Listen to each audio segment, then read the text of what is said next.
नमस्कार दोस्तों, आपका स्वागत है आपके अपने YouTube चैनल पर। आज हम बात करेंगे भारत के सबसे पवित्र और सबसे बड़े धार्मिक आयोजन महाकुंभ के बारे में। यह केवल एक धार्मिक आयोजन नहीं है, बल्कि भारत के संस्कृत आस्था और श्रद्धा का प्रतीक है। इस वीडियो में हम महाकुंभ का इतिहास, इसका महत्व और यह कैसे हर 12 साल में एक भव्य आयोजन बन जाता है, इस पर पूरी तरह से चर्चा करेंगे। तो चलिए शुरू करते हैं। महाकुंभ मेला एक विशाल धार्मिक मेला है जो हर 12 साल पर 4 प्रमुख स्थानों पर मनाया जाता है। प्रयागराज, हरिद्वार, उज्जैन और नासिक में आयोजन किया जाता है। यह मेला हिंदू धर्म के सबसे महत्वपूर्ण मेलों में से एक है, जहां करोड़ों लोग अपनी आस्था और श्रद्धा को व्यक्त करने के लिए एकत्रित होते हैं। इस दौरान करोड़ों लोग पवित्र नदियों में स्नान करते हैं, क्योंकि यह माना जाता है कि इस पवित्र स्नान से उनके सारे पाप नष्ट हो जाते हैं और उन्हें मोक्ष की प्राप्ति होती है।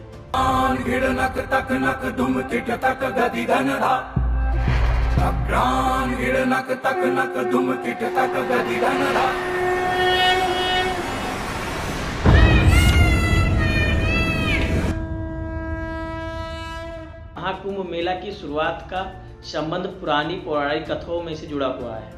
धार्मिक ग्रंथों में इसे अमृत मंथन की कथा से जोड़ा गया है। ग्रंथों के अनुसार जब देवताओं और असुरों में समुद्र मंथन किया गया था तो उसमें अमृत का कलश निकला था। इस अमृत को पाने के लिए देवताओं और असुरों के बीच में युद्ध हुआ। इस युद्ध के दौरान अमृत की 4 बूंदें कुछ पवित्र स्थानों पर गिरी: प्रयागराज, हरिद्वार, उज्जैन और नासिक। तभी से इन स्थानों को पवित्र माना जाने लगा और हर 12 वर्ष के बाद यहाँ पर मेला आयोजन होता है।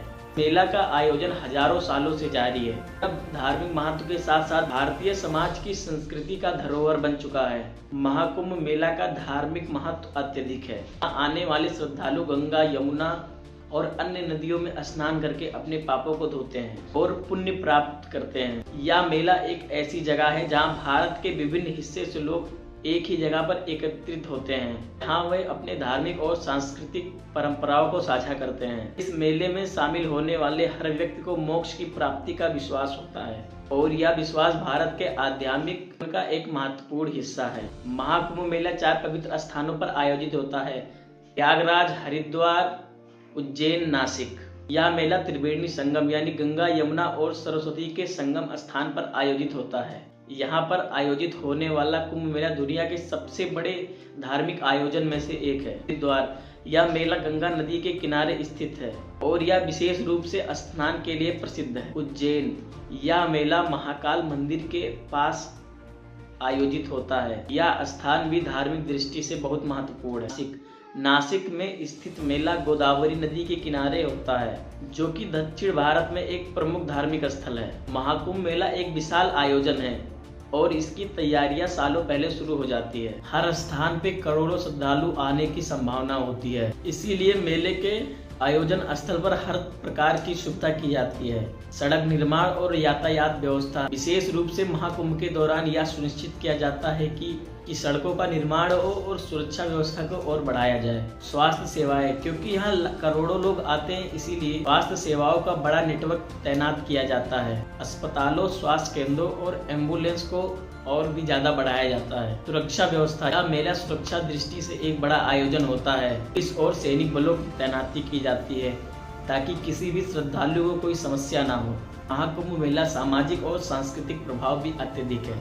यह मेला भारत के विभिन्न हिस्से से आने वाले लोगों को एक मंच पर लाता है। मेले में विभिन्न अखाड़ों के साधु और संतों का संगम होता है, यहाँ परंपराओं और धार्मिक विचारों का आदान प्रदान होता है। इसके अलावा महाकुंभ मेला भारतीय पर्यटन का भी एक प्रमुख केंद्र बन चुका है, जहाँ विदेशी पर्यटक भी शामिल होते हैं। यह न केवल धार्मिक महत्व का होता है, बल्कि सांस्कृतिक आदान प्रदान का महत्वपूर्ण मंच बन चुका है।